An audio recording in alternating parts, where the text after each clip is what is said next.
दुःखाची वही न्यावी जे कार्य माझ्या माती दिलं गेलंय तेच म्हणजे 1.25 लाख प्राण्यांचे प्राण हनन करणे.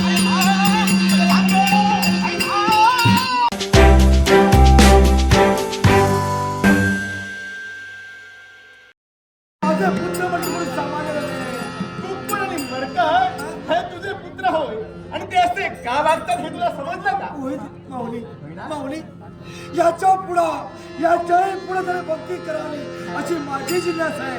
देवाची धन्य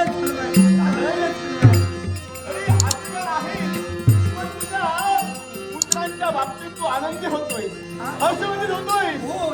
पण दादा, अरे काय त्याचा उपयोग? म्हणजे? अरे तुझे पुत्र अल्पायुष्य होय राजा, तुझे पुत्र अल्पायुष्य.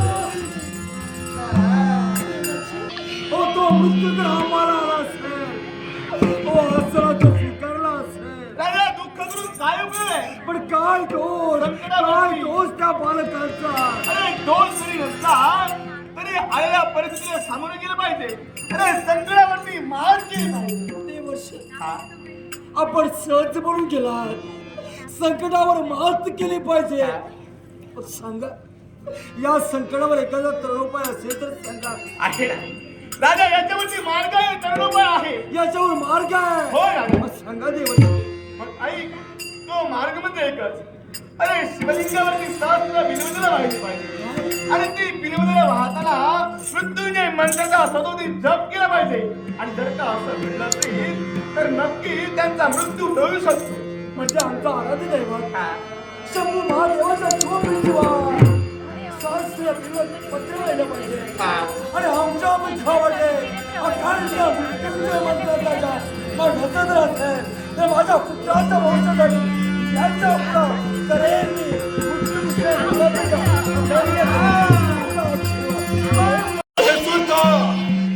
राजगिऱ्याचा किल्ला आणि अशा या भयान भेसूर वातावरणात त्या भद्रावतीच्या राष्ट्रवेशीवर यमधर्म उभा टाकलाय. याला कारण काय असेल तर नित्यशा चित्रगुप्ताची वही न्यावी जे कार्य माझ्या माती दिलं गेलंय तेच म्हणजे 1.25 लाख प्राण्यांचे प्राण हनन करणं. जे कुणी पापी दुराचारी दुर्गुणी त्यांचे प्राण घेण्याचं कर्तव्य केवळ माझ्या पूर्ण करते. आणि जे सद्भक्त सद्गुणी त्यांचे प्राण घेण्यासाठी यमधर्म तत्पर करतोय. चित्रगुप्ताची वही न्यावी यांच्या भद्रावती नगरीतील 2 युवा, एक म्हणजे तारा आणि दुसरा म्हणजे दोघांचा सुधारणा. दोघांची नावं पाहिली निस्सीम शिवभक्त आहेत म्हणूनच त्यांचा प्राण नेण्यासाठी यमधर्म इथं नाही पण का कचऱ्याचा जलोय त्यांचा कचरा म्हणजे राजा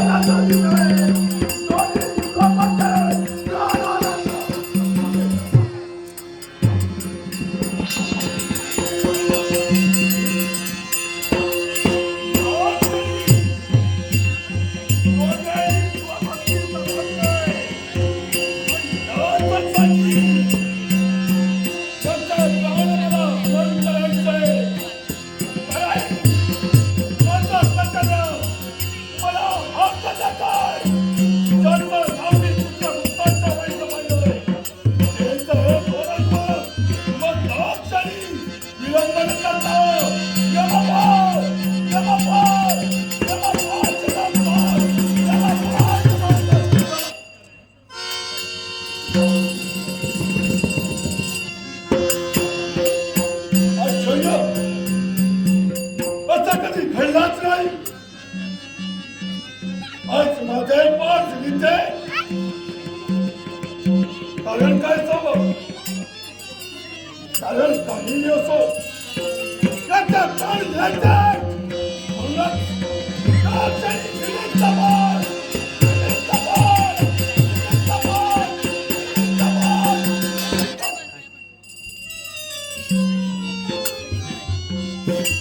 चल अगले काय फोटो काढतो पैसा दिसला निमित्त तुझा पाहिजे चालाय. ओम नमः शिवाय. ओम नमः शिवाय.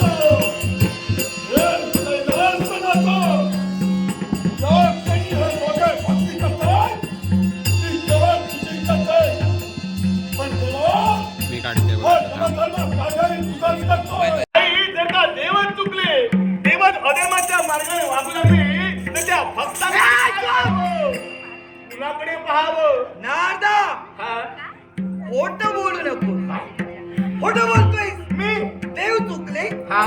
देवता कधी चुकत नाही.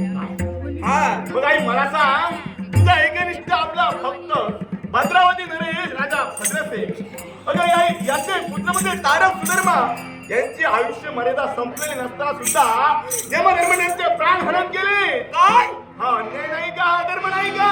भद्रावती नगरीचा राजा भद्रसेन हा विश्वाच्या जननीचा निस्सीम भक्त होय.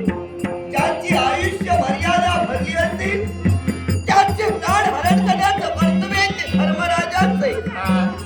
पण माझ्या भक्तांची आयुष्य मर्यादा भरली नसताना सुद्धा धर्मराजाने त्यांचे प्राण जर हरण केले असतील तर त्याला शासन करण्यासाठी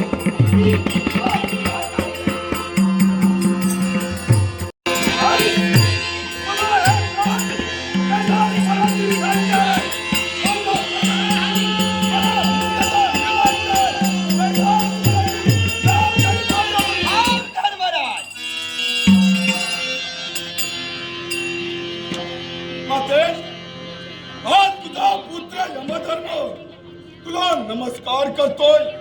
योग्य इच्छेची परिपूर्णता होईलच. आई, तुझा आशीर्वाद मिळाला, क्षणभर समाधान वाटलं. पण थांब, हे तुझ्या मुखातून निघालेला शब्द मी माझा कर्तव्य यथासांग परिपूर्ण केलं असताना कामाला विलास. पण बाळ, आवेशाच्या भरात तू निघालास कुठं? माझा शंभू महादेवापर्यंत. याला कारण काय असेल तर माझा कर्तव्य नित्याच्या 1.25 लाख प्राणांची कामवड करणं. त्या प्रत्येक देवतांचे भक्त आहेत, ते निस्सीम भक्त आहेत. त्या प्रत्येक देवतेपर्यंत त्यांच्या भक्तांचे प्राण सुपूर्द करणं हे माझं कर्तव्य नाही का माते? बरोबर आहे. मग तेच कर्तव्य मी करतोय. मग आपल्याच्या तू का उपस्थित केलायस? बाळ, कैलास पर्वती तू निघालाय.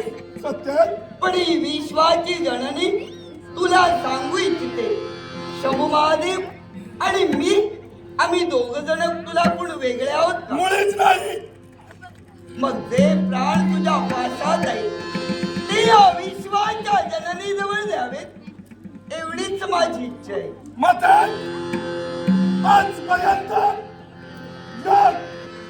याचा धर्मराव प्रत्येक देवतेचे प्राण त्या देवतेपर्यंत सुपूर्त केले.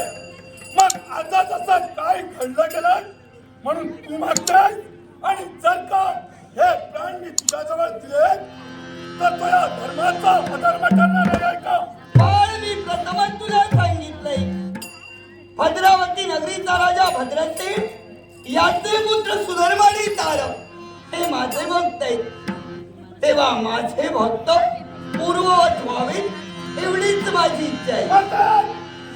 या विश्वाच्या काही ज्यांचं नाव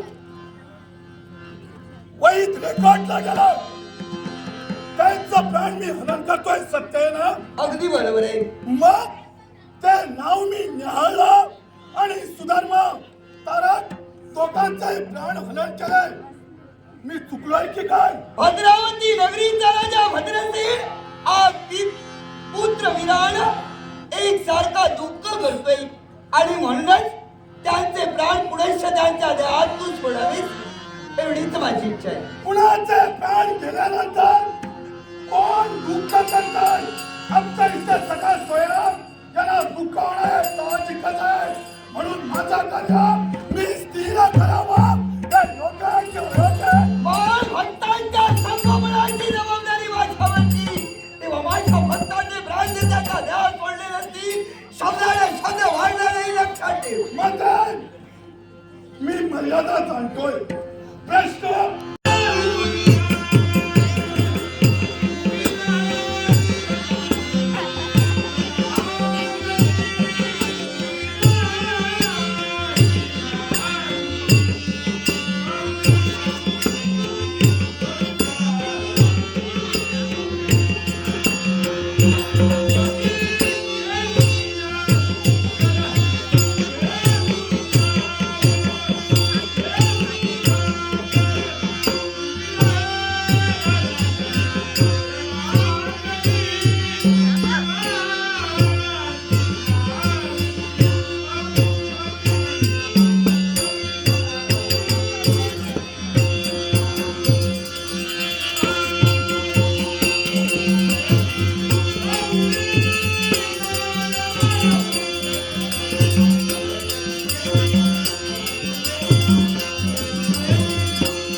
माझा लेकरू तू आई जातेस कुठं? चांगल्या कामासाठी जात असताना मदत कसलं चांगलं काम? कसला मजा आहे कसलं काम? कसा मजा आहे हळू हळू काय तू कुठे जाते? कुठे म्हणजे हा धर्माला अधर्म केला बरोबर आहे. तूच सांगितलं ना मीच सांगितलं बरोबर आहे. ज्याला अधर्म केला, हा. त्याला शासन करण्यासाठी जाते मध्यंतरी काला याला कारण आहे त्याने अपराध केला त्याला शासन केलं पाहिजे शासन द्यायलाच पाहिजे. मग यावेळी बाजूला हो. जरा थांब, बाजूला हो. जरा बाजूला हो. थांब. आई मला सांग ज्या धर्माच्या मागावर तू जातेस ना पर्यायी धर्म हा तुझा नात्यानं कोणतं? नात्यानं कोण? माझा पुत्र होय ना समजा या तुझ्या पुत्राचा घात तुझ्याकडे मी झाला असेल हे सारं विश्व पुत्र घातकी माता पुत्र घातकी माता हे नारदा काय ते? असं नाही कसा तू कसा म्हणजे असं नाही कसा तू कसा तो कसा सांग तरी अरे तू दोन्ही तोंडाने बोलतो म्हणजे हा तुला दोन तोंड आहे जे आहे ते मी बोलतो अरे चांगलं करायला जाते हा सुधर्म आणि तारक यांची आयुष्य मर्यादा भरली नव्हती हे तुझे सुधरा ना बरोबर आहे मग त्या धर्माला शासन करण्यासाठी जात हा. असताना पुन्हा मला म्हणाला साई जर त्याचा घात झाला हो तर तुला पुत्र घातकी म्हणून संबोधलं जाईल. संबोधलं म्हणणार पुत्र अरे घातकी पण त्याने अधर्म केला ना हो पण आणि तुला आता याच्यावरती मार्ग काढला पाहिजे मार्ग हो 33 कोटी देवतांचा अनुयायी तू आहे हा युक्तीचं भंडार म्हणून तुझी गणना केली जाते बरोबर आहे वेळोवेळी देवतांना मार्ग कोणते सूचित करतो आई मीच करतो तुझी तूच करतो हा. मग बोल ना आहे मार्ग आहे आई तुला जाता तुझे कित्येक पुत्र आहे त्यातील एका पुत्राला तिथपर्यंत पाठव पहिले होईल हा. तसंच घडतं हो माझे कैकसे पुत्र आहे पुत्र आहे बरोबर आहे प्रत्येक जण आपापली जबाबदारी पार पडताय हा हा इतरांना हाक देण्यापेक्षा लवकर लवकर लवकर नारदा हा. ते आज ते लवकर नारदा तू माझा पुत्र आहे हे अतिशय काय नको नाही नाही शस्त्र जरी आम्ही शस्त्राचे बाहेर. हे शस्त्र नको बोलायला येतं तुला? बोलायला येतं, शस्त्र नको आता शस्त्र धरू नको शकतो ग मग मला सांग हा ही जबाबदारी कुणावर देऊ आहे ना अगं असा जबाबदार व्यक्ती जबाबदार पुत्र आहे अगं ज्याने तुझ्या स्वाभिमानात वितरतो आपल्या आजोबांना आजोबा म्हटलं नाही असा तुझा बाप वीरभद्र होय अरे रे नारदा हे बरोबर आहे. हा. ज्याने माझ्या अपमानापर्यंत माझी पितृदेवता दक्ष प्रजापती यांचं श्रीरापासून तुला पाठवते तो माझा बाळ वीरभद्र नक्कीच हे कर्तव्य पार पाडेल नक्की की नाही? हो हा. याच्यासाठी त्याला हात देऊ नका. त्याला हात देऊ नका. ओ देवा,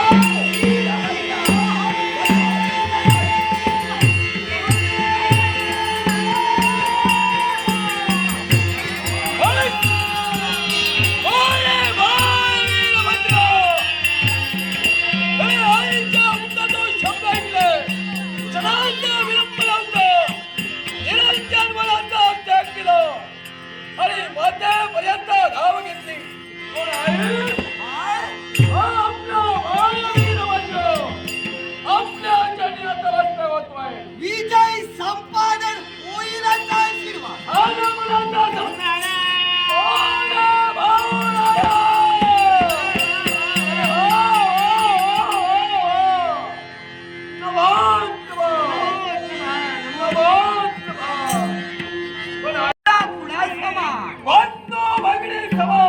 मग त्या तुझ्या बंधू भगिनींवरती संकट